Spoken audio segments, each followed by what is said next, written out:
Selamat datang kembali. Hari ini kita akan berbicara tentang terjebak dalam lift selama berjam-jam. Apakah ini menakutimu? Jika kamu takut dengan elevator, pesawat terbang, kamar mandi umum, atau kereta bawah tanah, bahkan jika memikirkan tempat-tempat ini bisa menjadi pemicu, kamu mungkin akan sesak nafas.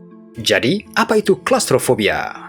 Ini adalah rasa takut akan ruang terbatas atau sempit seakan tidak bisa melarikan diri dan terjebak di sana selamanya. Tetapi bagaimana ini terjadi? Klaustrofobia dapat terjadi karena serangan panik yang disebabkan oleh ketidakseimbangan neurotransmitter di otak. Pusat panik di otak padam, meskipun tidak ada yang perlu dikhawatirkan. Seseorang bisa menjadi gemetar, pusing, menjadi gila, kehilangan kendali, dan bahkan merasa seperti mereka mungkin mati. Satu studi menunjukkan bahwa 5-10% dari populasi dunia dipengaruhi oleh klaustrofobia yang parah. Tetapi hanya sebagian kecil dari orang-orang ini mendapatkan beberapa jenis perawatan untuk gangguan tersebut. Ada banyak faktor yang mungkin menyebabkan klaustrofobia. Kami akan memberitahumu tentang 4 hal yang paling umum. Tetapi pertama, jangan lupa untuk subscribe channel kami dan tekan icon bell untuk pemberitahuan. 1. Kondisi trauma masa lalu, seperti insiden di mana seseorang mungkin terjebak di ruang kecil seperti lift atau lemari untuk jangka waktu yang lama, adalah penyebab utama klaustrofobia. Trauma ini memicu ketakutan atau kecemasan akan situasi yang sama di masa depan. Sementara pengkondisian ini sering terjadi pada masa kanak-kanak, bahkan orang dewasa bisa mendapatkan fobia ini di kemudian hari setelah pengalaman klaustrofobia, seperti kunjungan ke mesin MRI. 2. Faktor genetik. Psikolog dan psikiater juga menemukan hubungan antara gangguan panik dan klaustrofobia. Sebuah penelitian menunjukkan bahwa orang dengan gangguan panik memiliki amigdala yang lebih kecil di bagian kecil di otak kita, proses rasa takut daripada orang kebanyakan. Perbedaan ukuran ini yang didorong secara genetis dapat mengganggu cara otak memproses rasa takut dan persepsi bahaya. 3. Ruang dekat. Studi lain menunjukkan bahwa klaustrofobia terkait dengan ruang dekat setiap orang di sekitar mereka. Sebagian besar ruang pribadi orang hanya sejauh tangan mereka mengulur, tapi orang-orang dengan klaustrofobia melebih-lebihkan ruang dekat mereka yang terlalu jauh dari tubuh mereka, dan karenanya ketika seseorang, dinding atau ruang tertutup melanggar ruang itu, mereka merasa sesak. Sebuah penelitian juga menunjukkan bahwa wanita lebih cenderung merasa sesak daripada pria. 4. Akrofobia. Para peneliti juga percaya bahwa klaustrofobia mungkin terkait dengan akrofobia, ketakutan akan ketinggian. Alasan dibalik ini adalah bahwa orang dengan klaustrofobia meremehkan ruang horizontal, sebagaimana orang dengan akrofobia melebih-lebihkan ruang vertikal. Ilmuwan lain percaya kita semua siap untuk klaustrofobia, dan itu hanya naluri bertahan hidup yang secara alami terkubur dalam kode genetik kita. Jadi, sementara kita masih berusaha mencari tahu mengapa orang menjadi sesak, seperti gangguan kecemasan lainnya, tidak ada penyembuhan yang sebenarnya. Klaustrofobia paling sering dirawat dengan psikoterapi. Berbagai jenis konseling dapat membantumu mengatasi rasa takut dan mengelola pemicunya. Tetapi kami akan menyarankan beberapa tips cepat yang dapat membantumu mengatasi serangan itu. Bernafas perlahan dan hitung sampai 3 dengan setiap napas. Cobalah untuk fokus pada sesuatu yang membuatmu merasa aman, seperti waktu berlalu di jam tanganmu, atau fakta bahwa kamu akan baik-baik saja dan segera keluar dari situasi ini. Ingatkan dirimu berulang kali bahwa ketakutan dan kecemasan ini akan berlalu. Tantang dirimu dengan situasi yang memicu rasa takut ini dan buktikan pada diri sendiri bahwa rasa takut itu tidak rasional. Visualisasikan atau fokus pada kenangan bahagia dan seperti yang disarankan oleh buku-buku Harry Potter. Gunakan itu sebagai Patronus, dan tentunya Dementor yang menakuti Anda akan lari. Bagaimana kalau saya bilang kamu punya kekuatan untuk menurunkan peluang mengalami kecelakaan mobil, meningkatkan kemampuan untuk melawan sakit, dan mengurangi faktor risiko Alzheimer? Lebih-lebih lagi, bagaimana jika saya bilang bahwa kamu nggak perlu bayar untuk kekuatan super ini, dan ini adalah sesuatu yang sudah kamu sukai? Apa kekuatan super ini? Tidur. Hari ini kami akan memberimu penghargaan besar untuk ritual malam kamu dan meminta kamu memikirkan kembali prioritas kamu terkait seputar faktor tidur dalam hidup kamu. Tidur menempati hampir sepertiga hidup kita, tapi kebanyakan kita kurang memperhatikannya. Membual tentang betapa sedikitnya waktu tidurmu karena banyak pekerjaan seringkali dianggap sebagai tanda kehormatan. Saya mau tidur aja saat mati adalah komentar umum. Tidur tidak boleh dianggap sebagai waktu yang hilang atau cara untuk beristirahat setelah pekerjaan selesai. Ini adalah salah satu fungsi penting tubuh kita. Tidur memungkinkan tubuh untuk menyeimbangkan dan mengatur semua sistem penting, termasuk respirasi, sirkulasi, pertumbuhan, dan respon imun tubuh. Orang yang tidak cukup tidur cenderung melaporkan bahwa mereka memiliki satu atau lebih masalah kesehatan kronis seperti obesitas, diabetes, depresi, Alzheimer, dan kanker. Apakah tidur itu penting? Jawaban singkat, ya. Mari kita lihat manfaat tidur malam yang nyenyak. 1. Pembelajaran dan memori. Tidur membantu otak memasukkan informasi baru ke memori melalui proses yang disebut konsolidasi memori. Saat belajar, tidur setelah mempelajari suatu tugas akan lebih baik dalam ujian nanti. 2. Metabolisme dan berat badan. Kurang tidur kronis dapat menyebabkan penambahan berat badan dengan mempengaruhi cara tubuh kita memproses dan menyimpan karbohidrat dan dengan mengubah tingkat hormon yang mempengaruhi nafsu makan kita. 3. Keamanan. Hutang tidur terkontribusi pada kecenderungan yang lebih besar untuk tertidur di siang hari. Penyimpangan ini dapat menyebabkan tergelincir dan kesalahan seperti kesalahan medis, kecelakaan lalu lintas udara, dan kecelakaan di jalan raya. 4. Suasana hati. Kurang tidur dapat menyebabkan iritabilitas, ketidaksabaran, ketidakmampuan untuk berkonsentrasi, dan kemurungan. Tidur terlalu sedikit juga dapat membuat kamu terlalu lelah untuk melakukan hal-hal yang kamu sukai. 5. Kesehatan kardiovaskuler. Gangguan tidur yang serius telah dikaitkan dengan hipertensi, peningkatan kadar hormon stres, dan detak jantung tidak teratur. 6. Penyakit. Kurang tidur mengubah fungsi kekebalan, termasuk aktivitas sel pembunuh tubuh. Menjaga waktu tidur juga dapat membantu melawan kanker. Berapa jam tidur yang sebenarnya kita butuhkan? Orang dewasa membutuhkan tidur malam sekitar 7 hingga 9 jam. Remaja membutuhkan 8 hingga 10 jam, dan anak usia 6 hingga 12 tahun 10 hingga 13 jam. Sekarang, berapa banyak dari kita yang bisa bilang bahwa kita mendapatkan jam-jam tidur yang dibutuhkan secara teratur? Jadi, cobalah untuk memasukkan waktu tidur yang berkualitas ke dalam rutinitas harian kamu, dan kamu dapat melihat manfaat. Tubuh manusia cukup luar biasa. Ini terdiri dari 7 oktalion atom. Sebagai perbandingan, 7 kali 10^27 atomnya, atau 7,0000000000000000000000 atom. Tapi beberapa tubuh memiliki beberapa fitur langka yang lebih luar biasa daripada yang lain. Genetika kamu dapat memberi kamu kekuatan super konyol. Berikut adalah beberapa fitur tubuh paling langka yang hampir tidak dimiliki siapapun. Kamu punya salah satu sifat. 1. Tulang rusuk tambahan. Kebanyakan orang memiliki 12 pasang tulang rusuk sama dengan 24 total tulang rusuk. Namun, ada kemungkinan beberapa orang benar-benar memiliki 25 tulang rusuk. 1 dari 200 orang memiliki fitur tubuh langka yang disebut tulang rusuk serviks. Hadir saat lahir dan terbentuk di atas tulang rusuk pertama. Tumbuh di pangkal leher, tepat di atas tulang selangka. Kamu bisa punya tulang rusuk serviks di kanan, kiri, atau kedua sisi. 2. Mata beda warna. Ini adalah fitur utama langka yang disebut heterokromia.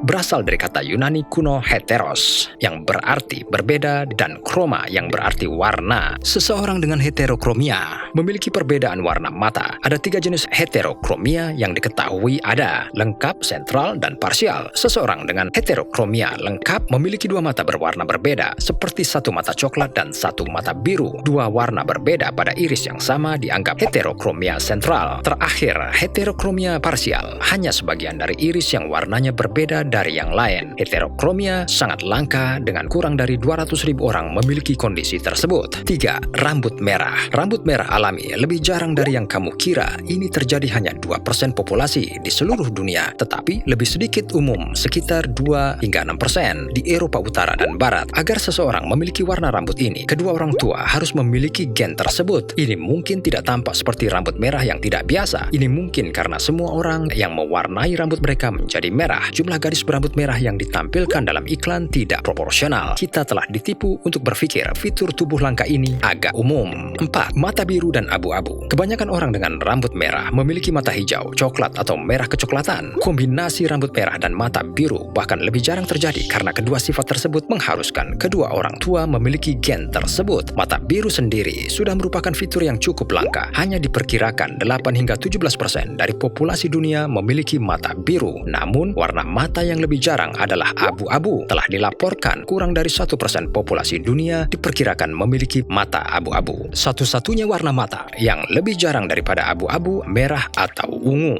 Yang kelima, darah emas. Hanya 0,6% populasi Amerika yang AB negatif. Tetapi itu bukan jenis yang paling langka di dunia.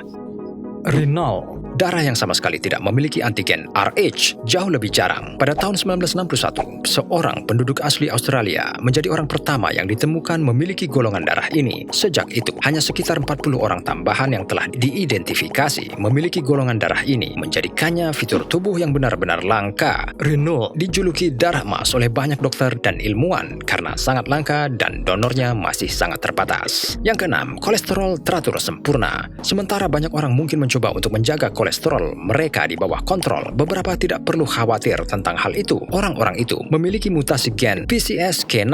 Gen ini membantu mengatur jumlah kolesterol dalam aliran darah. Ketika gen ini bermutasi dengan cara tertentu, ini membuat kolesterol jahat tetap rendah. Yang ketujuh, lubang kecil dekat telinga. 0,1 hingga 0,9% bayi di Amerika Serikat dan Inggris dilahirkan dengan lubang preaurikular. Fitur tubuh yang langka terlihat sedikit seperti insang, dan itulah yang diteorikan oleh beberapa ahli biologi evolusioner pada satu titik. Lubang ini pada dasarnya adalah saluran sinus yang berjalan di bawah kulit yang tidak seharusnya ada di sana. Ini ditandai dengan lubang kecil pada saluran, tepat di depan telinga dan di atas saluran telinga. Lubang preaurikular dapat rentan terhadap kista dan infeksi. Dalam kasus ini, lubang dapat dihilangkan untuk mencegah masalah berulang. 8. Penglihatan warna super. Kemampuan kita melihat warna semua berkat sel di mata kita yang disebut kerucut. Biasanya orang memiliki 3 jenis kerucut membantu kita melihat warna. Namun, ada persentase orang yang disebut tetrachromats yang sebenarnya memiliki 4 kerucut. Fitur tubuh yang langka. Orang-orang ini dapat melihat 100 juta warna berbeda. Belakangan diketahui, kemampuan langka ini hanya dimiliki wanita. Yang kesembilan, albinisme mata. Kamu mungkin tidak tahu, sebenarnya ada 2 jenis albinisme. Albinisme oculocutenos, dikenal sebagai OCA, dan albinisme okular alias OA. Meskipun kedua bentuk dapat memiliki efek pada rambut, kulit, dan pigmentasi mata, OCA terutama mempengaruhi pigmentasi kulit, sedangkan OA terutama mempengaruhi mata. Meskipun albinisme adalah ciri tubuh yang langka, OA bahkan lebih jarang. Diperkirakan jumlah orang dengan kondisi langka adalah antara 1 orang di 20.000 hingga 1 orang di 50.000. Albinisme okular tidak hanya mengubah warna iris seseorang, tetapi juga dapat menyebabkan penurunan penglihatan, kepekaan terhadap cahaya, dan kondisi mata lain yang lebih serius. Yang ke-10, baris ganda bulu mata. Dengan bulu mata palsu magnet, kita semua bisa memiliki bulu mata yang lentik dan berlapis. Orang dengan distichiasis bagaimanapun sudah memiliki ini. Distichiasis, fitur tubuh yang langka, adalah suatu kondisi di mana deretan bulu mata ekstra muncul dari saluran kelenjar meibom. Ini hasil dari mutasi genetik gen FOXC2. Elizabeth Taylor memiliki mutasi ini, bersyukur memiliki bulu mata yang tebal. Bagaimanapun, deretan bulu mata ganda yang langka ini memiliki beberapa kekurangan karena rambut tumbuh di tempat yang seharusnya menjadi kelenjar minyak pada bagian yang dianggap basah dari kelopak mata, dapat menyebabkan robekan, iritasi mata, dan mata buram. Yang ke-11, perasa super. Hanya sekitar 25% dari populasi yang dapat dikategorikan sebagai apa yang oleh para peneliti disebut sebagai pengecap super. Perasa super ini memiliki papila rasa yang lebih terlihat titik-titik kecil di lidah daripada yang lain. Fitur tubuh yang langka ini membuat mereka lebih sensitif terhadap rasa makanan tertentu, seperti yang pahit, manis, atau asin. Perasa super juga memiliki lebih banyak reseptor rasa sakit daripada non-perasa, sehingga mereka umumnya tidak menyukai makanan makanan pedas. Mereka juga tidak merokok, tidak menyukai alkohol. Sayangnya, mereka juga tidak mengkonsumsi banyak sayuran karena sayuran cenderung pahit. Yang ke-12, pusar perut bagian luar. Kemungkinan kamu memiliki pusar ini. Dari peserta dalam sebuah penelitian, hanya 4% yang melaporkan memiliki pusar luar, fitur tubuh yang langka. Meskipun kamu tidak bisa memilih antara ini dan auti, beberapa telah beralih ke operasi plastik untuk mendapatkan pusar ideal mereka. Yang ke-13, tulang kokoh. Orang dengan mutasi pada gen LRP5 memiliki kepadatan tulang yang tinggi dan ini mengurangi risiko terkena osteoporosis. Penelitian mendapati bahwa mereka memiliki tulang yang sangat padat dan tidak memiliki riwayat patah tulang. Orang-orang ini memiliki tulang terkuat di seluruh planet ini. Tulang mereka begitu kuat sehingga para ilmuwan mulai mencoba membuat obat yang mirip dengan mutasi dalam upaya untuk mengobati dan bahkan mencegah osteoporosis. Yang ke-14, tidak adanya gigi bungsu. Gigi bungsu mungkin dulunya penting, tetapi akhir-akhir ini itu hanya menyusahkan. Ketika gigi bungsu yang merupakan geraham ketiga mencoba menembus gusi, mereka sering kehabisan ruang. Dengan mulut kita yang tidak mampu mengatasi masalah kepadatan, kita beralih ke ahli bedah mulut untuk mencabut gigi bijaksana itu. Meskipun tidak semua orang membutuhkan ekstraksi, diperkirakan 5 juta orang akan menjalani operasi setiap tahun. Menariknya, ada orang yang tidak perlu berpikir 2 kali tentang gigi bungsu mereka hanya karena mereka tidak memilikinya. Diperkirakan 35% populasi tidak memiliki gigi bungsu sama sekali. Tahu fitur tubuh langka lainnya? Beritahu kami di komentar di bawah. Jangan lupa subscribe dan tekan tanda loncengnya. Sampai jumpa lagi. Tonton terus, ingin tahu. Saat kita masih kecil, kita semua berharap memiliki kekuatan super. Kekuatan super apa yang kamu inginkan?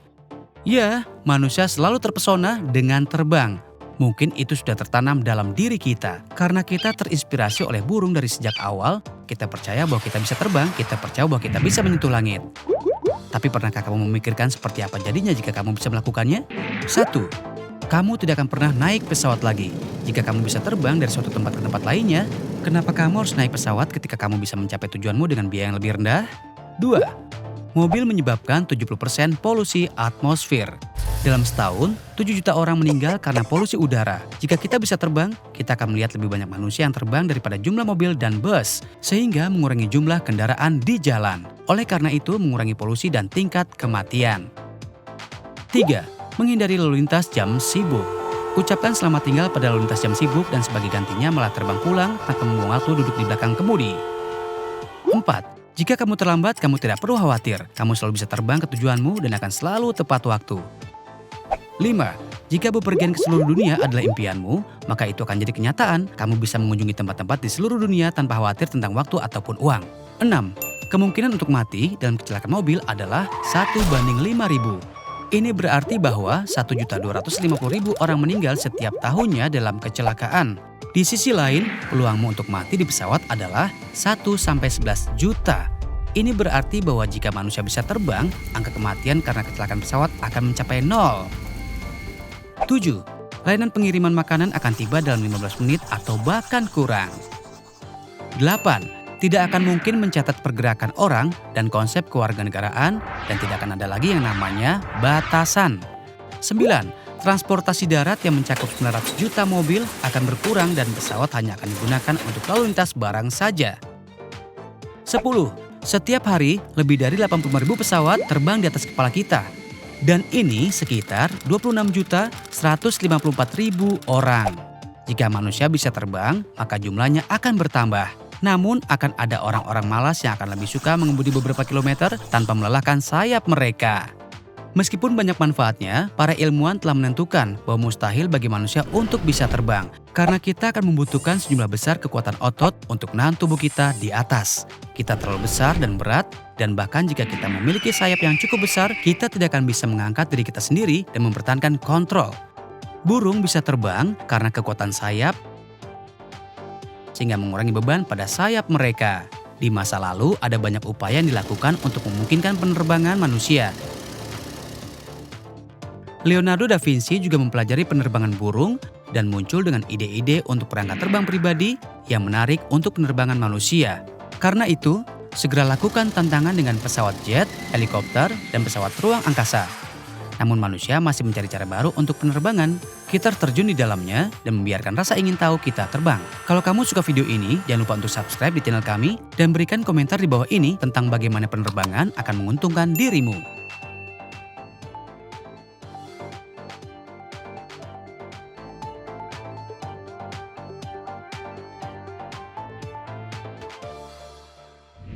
Pernahkah kamu sama teman-temanmu bersantai, mendengarkan musik, dan mungkin terus-menerus minta volume suara dikeraskan karena terlalu pelan? Pernah berulang kali mengatakan, maafkan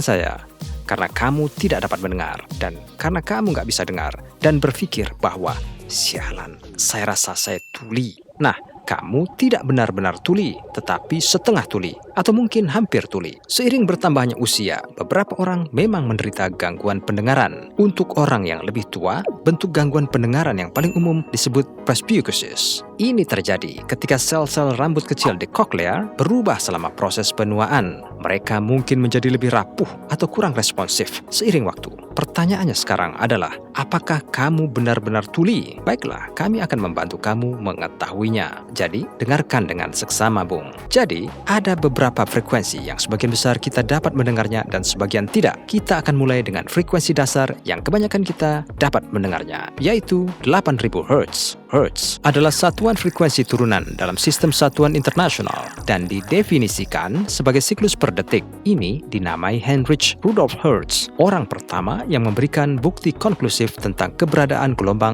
elektromagnetik. 8000 Hz seharusnya sangat mudah untuk kamu dengar, dan jika kamu tidak dapat mendengarnya, maka kamu pasti memiliki masalah pendengaran. Siap? Kita mulai.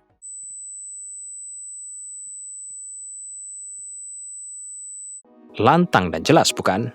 Bagus. Nah, kami berharap sebagian besar kamu mendengarnya. Semoga saja. Mari kita lanjut 12000 Hz.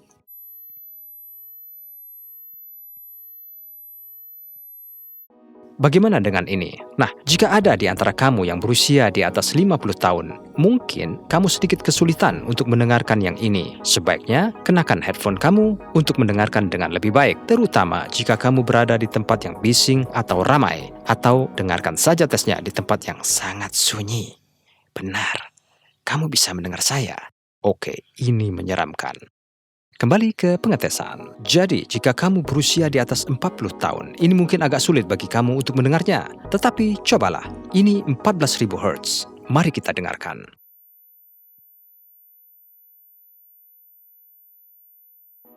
Apa kamu dengar ini? Baik. Jika tidak, nggak apa-apa. Kamu mungkin berusia 40 tahun, atau mendekati usia 40, atau mungkin di usia 40-an. Ada banyak frekuensi yang bahkan tidak dapat didengar oleh anak-anak, tetapi pasti dapat membuat anjing atau kucing gila. Jadi, jangan merasa bersalah karena tidak mendengarnya. Pindah ke 15000 Hz. Kebanyakan kamu tidak akan bisa mendengar yang ini, karena hanya orang di bawah usia 25 yang bisa. Siap? Oke.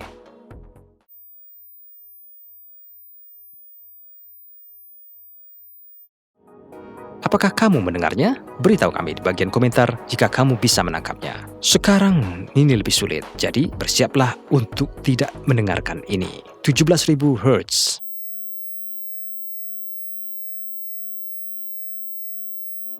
Jika kamu mendengarnya dan kamu berusia di atas 18 tahun, kamu benar-benar berbakat. Berikutnya, 18000 Hz.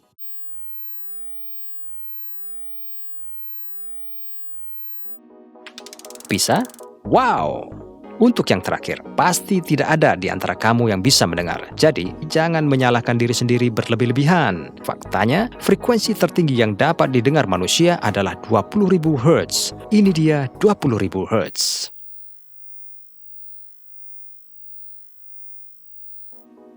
Nggak bisa nangkap kan? Nggak apa-apa. Namun, jika kamu bisa, pastikan kamu memberitahu kami di bagian komentar di bawah.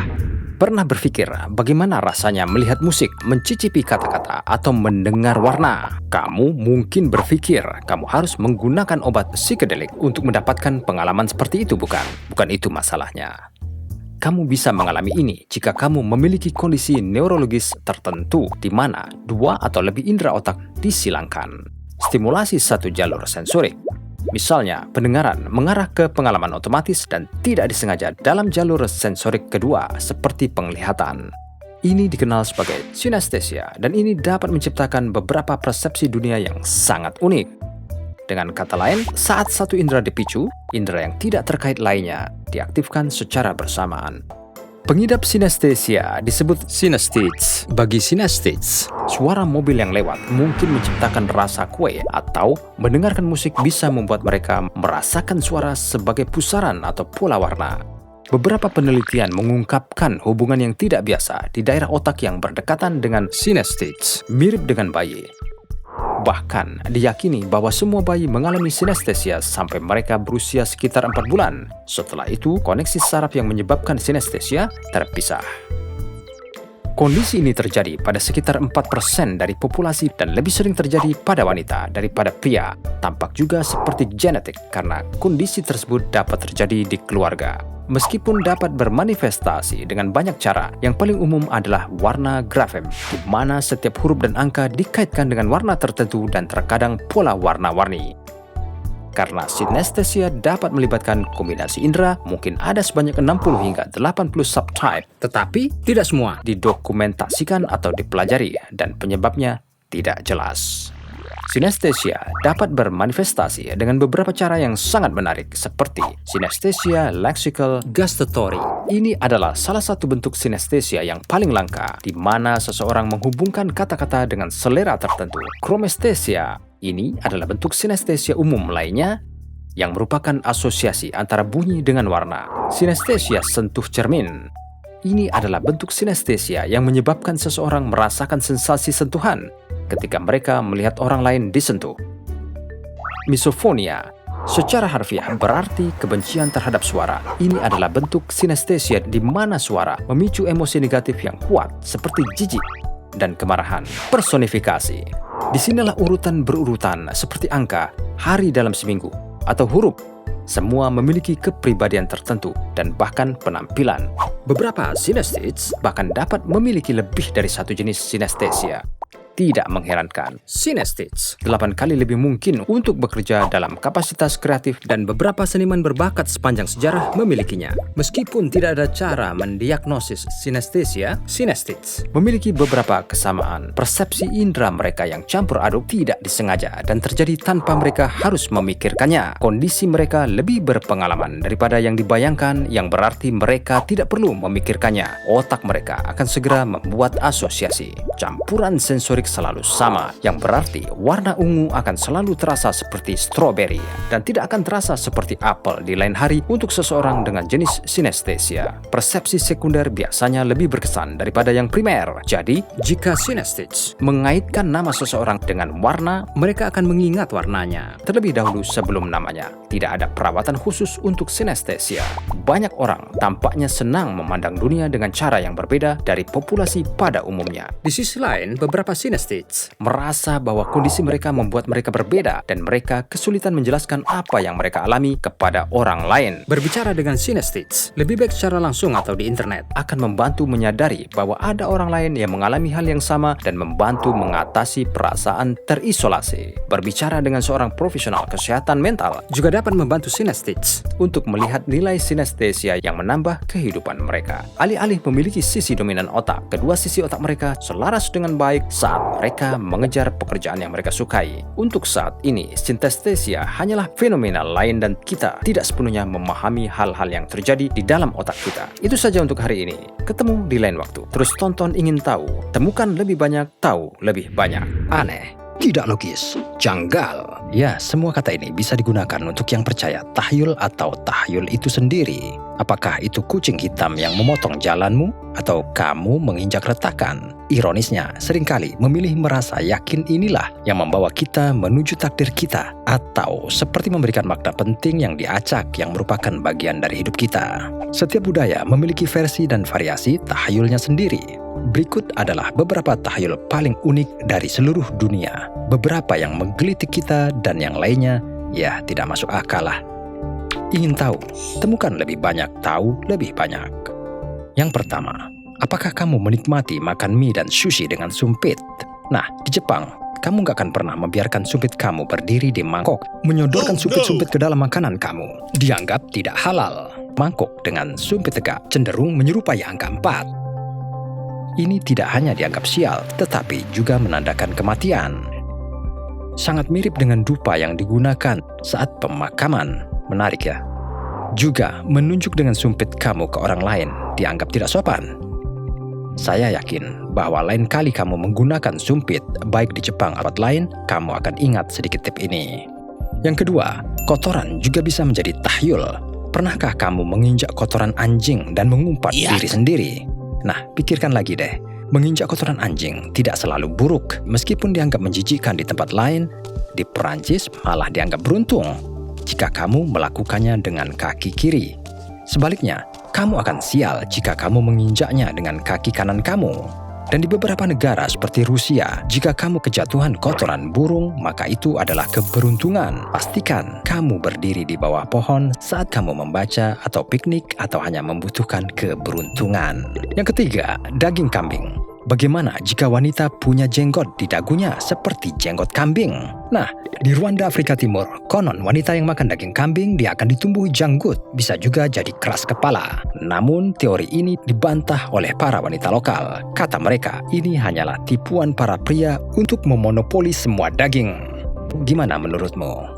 Nomor 4, tahyul India. Beberapa negara Asia seperti India memiliki banyak tahyul. Beberapa di antaranya, nomor 13 adalah nasib sial. Cermin retak melambangkan kematian. Memotong kuku atau bercukur pada hari Selasa dan Kamis atau mencuci rambut pada hari Sabtu mengundang masalah. Suara gagak berarti menyambut tamu. Dan ini satu lagi, gatal telapak tangan berarti kamu akan mendapatkan uang. Wow. Yang kelima, kucing kepo. Analogi ini tampaknya jelas berasal dari Denmark. Di negara Skandinavia ini, kamu disarankan untuk tidak membicarakan hal-hal pribadi dan rahasia di kamar dengan kucing. Diduga, kucing yang kepo suka mendengarkan dan memikirkan kamu, juga bergosip. Saya kira dinding hanya punya telinga, tetapi kucing ternyata suka ngobrol juga. 6. Mata jahat. Setiap budaya memiliki mata jahat, baik itu tatapan jahat atau kutukan. Di Bolivia, orang memiliki praktek yang menarik untuk menangkal kejahatan mata jahat. Efek sial dari mal de ojo atau mata jahat dapat dilawan dengan menggosokkan sebutir telur ke tubuh orang sakit. Telur dipecah menjadi segelas air, kemudian ditempatkan di bawah tempat tidur orang tersebut. Sebutir telur sehari menyingkirkan kejahatan. Yang ketujuh, sihir di Islandia. Islandia adalah negara yang penuh dengan cerita rakyat dan sihir, dan konon dihuni oleh elf, peri, dan troll. Keyakinan ini begitu kuat sehingga dilarang mengganggu makhluk-makhluk gaib ini. Sedemikian rupa sehingga bahkan jika jalan harus dibangun, mereka tidak dapat melewati wilayah yang menyihir. Begitu banyak jalan yang tidak dilewati. Yang kedelapan, jinns. Konon di Italia, ketika dua orang mengucapkan kata atau frasa yang sama secara bersamaan, mereka akan sial. Mungkin permainan jinns dimulai di Italia. Jika kamu melakukannya, kamu akan dikutuk jadi perawan tua selamanya. Namun, untuk menyelamatkan diri dari bencana ini, kamu harus segera menyentuh hidung kamu. Kamu akan terbebas dari kutukan. Yang kesembilan, teriris pisau. Di Turki, memberikan gunting atau pisau langsung ke tangan seseorang bisa mendatangkan kesialan. Hal ini dapat menyebabkan perkelahian antara dua orang ini. Jika hal ini terjadi, obatnya adalah menanam pohon ara di depan rumah mereka. Tapi hati-hati, jika mereka menebangnya, maka nasib buruk akan berlipat ganda. Lebih baik menjauh dari pohon ara dan semua benda tajam. Ke-10, hidup terbalik. Di Portugal, berjalan mundur dianggap sial. Ini memberitahu iblis kemana tujuan kamu. Dan jika iblis mengetahui rahasia itu, siapa yang tahu apa yang akan terjadi? Jadi, mari kita berjalan ke depan di jalan yang lurus, oke? Tidak perlu menyertakan setan. Apa yang perlu kita lakukan dengan semua nasib buruk ini? Silangkan terus jari tanganmu, ketuk kayu, atau mungkin menunggu bintang jatuh. Apakah kamu tahu tahyul yang aneh, ganjil, atau menakutkan?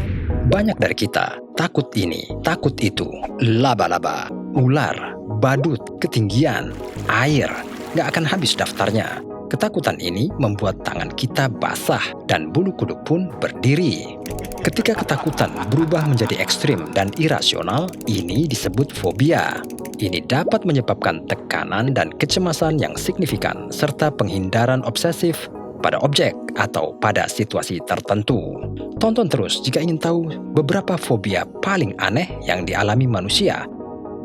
Yang pertama, aritmofobia atau numerofobia, takut angka.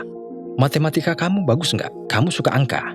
Sementara kebanyakan kita mungkin takut pelajaran matematika sampai kita dewasa, beberapa memiliki rasa takut yang berlebihan dan irasional terhadap angka. Ketakutan atau fobia ekstrim ini disebut aritmofobia atau numerofobia. Orang yang mengalami fobia ini cenderung cemas saat mengerjakan matematika atau berurusan dengan angka secara umum. Diintimidasi oleh 1 dan 0, dia bisa ngumpet di bawah tempat tidur loh, dan kemungkinan 13 melompat keluar dari lemari. Fobia ini dapat mengganggu kehidupan seseorang secara signifikan. Bagaimanapun, matematika, setidaknya matematika dasar, bagian tak terpisahkan dari kehidupan kita sehari-hari. Yang kedua, korofobia, takut menari. Dalam bahasa Yunani, koros berarti menari, dan tentu saja seperti yang kita ketahui, fobia adalah ketakutan. Ya, itu secara harfiah berarti takut menari. Jadi, keluar malam ke klub malam atau pergi ke Swan Lake di Opera House adalah hal yang mustahil.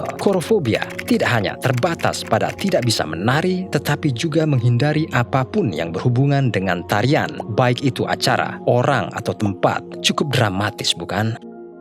Yang ketiga, geliofobia, takut tertawa. Oke, siapa bilang tertawa itu baik untuk kesehatan dan jantung? Siapa bilang ini membuatmu bahagia dan membantu meningkatkan hubungan sosial? Tentu saja bukan geliofobik. Terlepas dari lelucon, tindakan tertawa itu ironisnya dapat menyebabkan kecemasan dan depresi jika seseorang menderita geliofobia. Bagi para geliofobik, tertawa tidak hanya menakutkan, tetapi juga menyebabkan ketakutan yang ekstrim dan tidak logis. Mati karena tertawa tiba-tiba menjadi hal baru.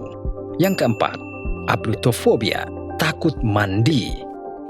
Kamu baru pulang hiking nih, merasa kotor dan lelah. Saatnya mandi bersih dan merasa segar. Atau mungkin tidak, takut mandi, mencuci, atau membersihkan diri disebut ablutofobia. Berada di bawah shower untuk penderita ablutofobia adalah menakutkan. Dan sebisa mungkin mereka harus hindari. Meskipun hal ini dapat menyebabkan bau badan, kurangnya kebersihan, dan sebagai akibat isolasi sosial. Semua ini menjadi tidak signifikan ketika ablutofobik dihadapkan pada air. Kalau begitu, gak usahlah menyirami ketakutan akan ablutofobik ini.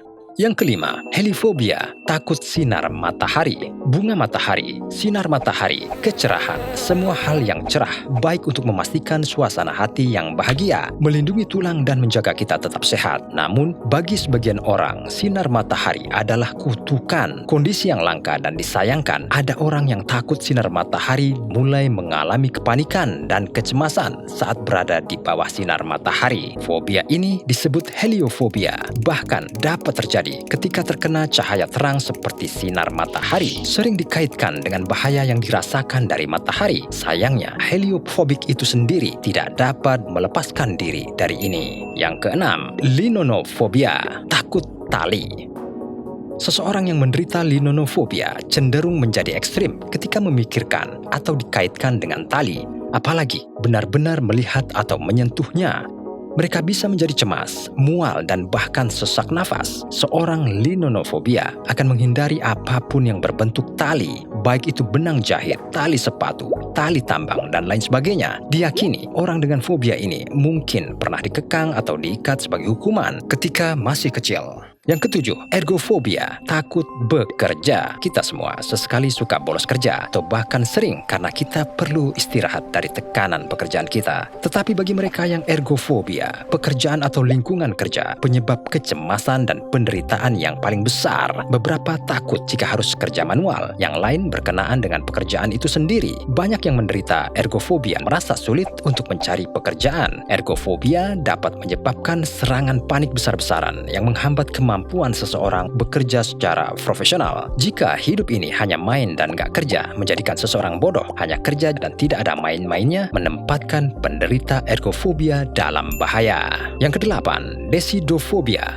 takut mengambil keputusan. Sebagaimana namanya, decidofobia adalah ketakutan membuat keputusan.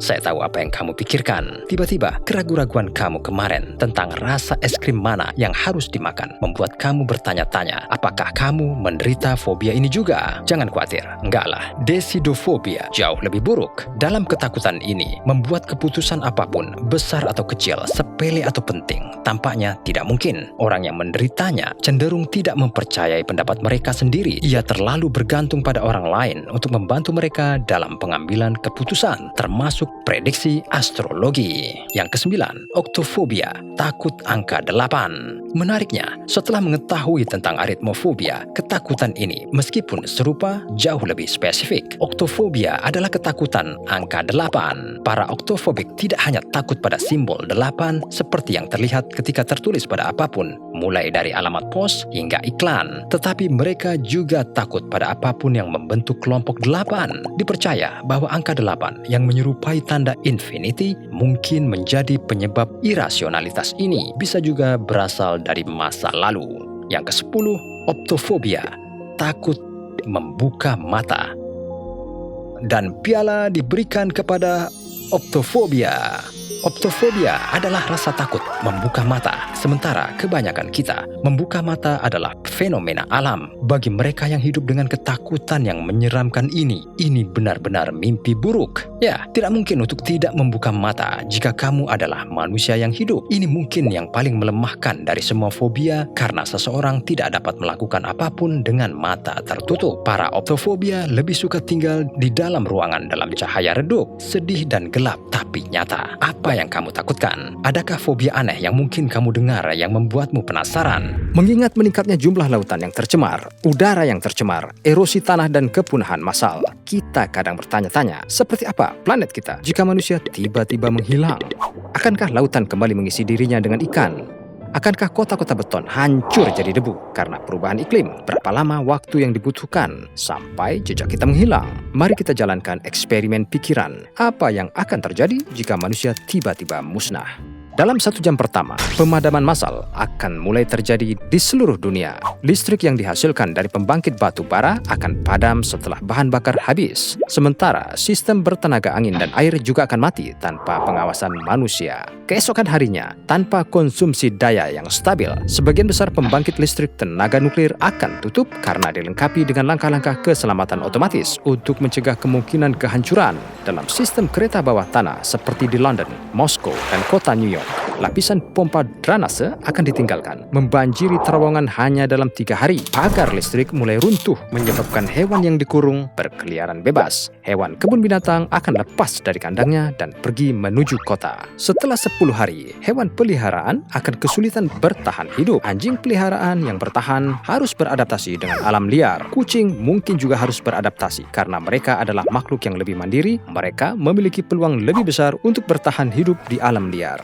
Miliaran ayam dan jutaan sapi serta hewan ternak akan mati atau menjadi mangsa hewan liar lainnya. Saat listrik padam, bakteri, jamur, serangga, dan hewan pengerat mulai memakan dan membuat busuk produk yang tertinggal di rak toko bahan makanan. Setelah semua makanan ini habis, serangga dan hewan pengerat yang kembali ke alam liar akan mendapati populasi mereka berkurang dengan cepat jadi makanan predator. Sebulan kemudian, bahan-bahan nuklir yang disimpan di pembangkit listrik tenaga nuklir yang didinginkan oleh air di kolam atau fasilitas di lokasi akan mengering. Panas dari batang bahan bakar akan menyebabkannya terbakar, terkena bahan bakar nuklir yang sangat tidak stabil. Ini akan menyebabkan ledakan yang jauh lebih kuat daripada bencana Fukushima dan Chernobyl. Kebanyakan tumbuhan dan hewan akan mati keracunan radiasi. Mereka yang bertahan hidup akan memiliki berbagai kelainan genetik yang berbeda. Seperempat abad setelah hilangnya manusia, 75% jalanan kota beraspal dan trotoar di planet ini akan tertimbun tumbuhan. Lumut akan melapisi jalanan, sementara pohon dan bunga akan tumbuh di bangunan yang ditinggalkan. Di beberapa wilayah pesisir, seluruh kota akan direklamasi oleh laut dan kapal tua yang tenggelam akan menjadi pondasi terumbu karang baru.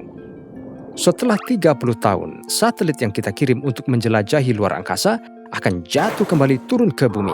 Meskipun kita tidak ada, pemanasan global akan terus berlanjut selama 40 tahun lagi setelah kita pergi. Suhu bumi akan naik 0,6 derajat, tetapi lingkungan akan meningkat secara drastis. Pada tahun 60, kehidupan laut akan pulih dari penangkapan ikan yang berlebihan selama beberapa dekade dan akan berkembang pesat. Dalam 150 tahun, tanaman, tanah, dan pasir akan mulai mencakup paling banyak lingkungan perkotaan. Banyak kota akan terkubur seluruhnya. London akan kembali ke rawa-rawa, dan di kota-kota utara seperti Vancouver, kerangka bangunannya akan menonjol keluar dari lapisan demi lapisan salju dan es. Kota-kota seperti Las Vegas dan Dubai akan tertahan di pasir saat gurun mengambil kembali apa yang menjadi miliknya. Dalam 230 tahun, vegetasi yang tumbuh subur tanpa kehadiran manusia akan memusnahkan kelebihan karbon dioksida di atmosfer. Satu-satunya bukti bahwa kita manusia yang pernah ada akan menjadi sisa baja dan plastik. Setelah 300 tahun, konstruksi logam seperti Menara Eiffel dan Jembatan Baja tanpa perawatan akan runtuh ke tanah. 500 tahun setelah manusia menghilang, hutan dunia akan menjadi yang paling sehat dalam 10.000 tahun ini. Alam akan berhasil menghapus sebagian besar jejak terakhir keberadaan manusia. Setelah 10.000 tahun, satu-satunya hal yang mengingatkan dunia akan keberadaan umat manusia adalah artefak tertentu yang diukir dari batu, seperti Mount Rushmore atau mungkin piramida yang bisa bertahan beberapa ratus ribu tahun. Tentu saja, bahkan setelah 25.000 tahun, beberapa benda plastik kita mungkin masih ditemukan. Namun, dalam 50 juta tahun mendatang, benda-benda itu akan musnah juga. Meskipun manusia tidak mungkin musnah, kita tidak seharusnya membiarkan planet kita apa adanya. Kecerdasan manusiawi kita telah membawa perubahan luar biasa pada dunia. Umat manusia tidak selalu ada di sini, dan kita tidak akan berada di sini selamanya. Dengan menyelidiki dunia tanpa kita, mungkin kita dapat belajar setelah kita pergi, dunia akan terus berjalan. Kami harap Anda menganggap ini menarik. Apa itu déjà vu? Kamu baru pertama ke restoran, dan ketika kamu melihat-lihat, kamu merasakan kedekatan yang kuat meskipun kamu belum pernah ke tempat ini sebelumnya. Ini adalah apa yang kita sebut déjà vu.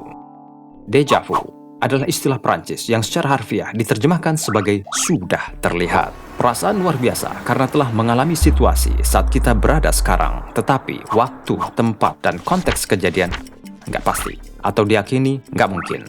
Meskipun beberapa orang menafsirkan déjà vu sebagai konteks paranormal, seperti pengalaman kehidupan masa lalu, para ilmuwan dan psikolog menjelaskannya sebagai misfiring neuron sesaat di otak yang menciptakan koneksi keliru. Satu gagasan déjà vu adalah semacam otak berkedut. Bagaimana dan mengapa déjà vu terjadi? Hampir 60 hingga 80% populasi bumi telah mengalami perasaan déjà vu. Tetapi, bagaimana fenomena aneh ini terjadi? Sayangnya, tidak ada penjelasan tunggal untuk déjà vu. Pengalaman ini terjadi tanpa pemberitahuan sebelumnya dan sangat singkat, dan karenanya hampir mustahil untuk dipelajari karena para ilmuwan tidak bisa duduk dan menunggu sampai hal itu terjadi. Ada beberapa teori yang mencoba menjelaskan déjà vu. Mari kita bicara tentang dua yang paling umum yang banyak digunakan saat ini. Seperti tahu, ingat, kenal. Seseorang baru pertama pergi ke sebuah kota dan jalan-jalan di taman.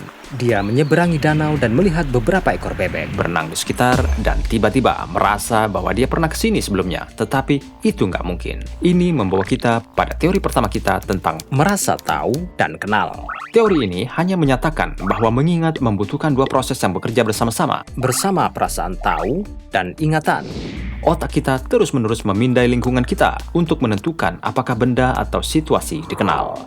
Saat benda yang dikenal terlihat, otak menempatkan memori masa lalu yang terkait dengannya dengan bantuan hippocampus yang memainkan peran utama dalam memori dan pembelajaran, dan kita menghidupkan kembali seluruh memori di otak kita. Tapi terkadang, ketika otak hanya menemukan objek yang dikenal pada masa lalu, tetapi tidak dapat mengingat kembali apa itu dan detail yang lebih baik dari peristiwa itu berarti kedua progres tidak sinkron. Karenanya, kita dibiarkan merasa tahu tanpa bisa mengingat. Itulah saat kita mengalami déjà vu. Tetapi ini tidak menjelaskan mengapa kita mengalami déjà vu untuk kejadian yang benar-benar asing, atau mengapa kita tidak mengalaminya pada setiap objek yang dikenal. Ini dapat dijelaskan dengan teori kedua kami, perhatian bercabang. Jika kita mengambil contoh taman yang sama dengan seseorang yang fokus pada ayunan. Ketika kita benar-benar fokus pada satu bagian dari lingkungan kita dan bagian dunia yang lain terbawa ke alam bawah sadar, dan tiba-tiba kita tersadar dan rasanya seperti kita pernah ke tempat ini sebelumnya, dan pada kenyataannya sudah. Hanya sekarang ini kita tidak mempraktikannya. saat kita berkonsentrasi penuh pada satu objek tertentu, otak kita bekerja dan secara subliminal, dia berada di bawah kesadaran kita, mengamati lingkungan dan karenanya kita merasakan perasaan deja vu. Jadi, itu dia deja vu untukmu.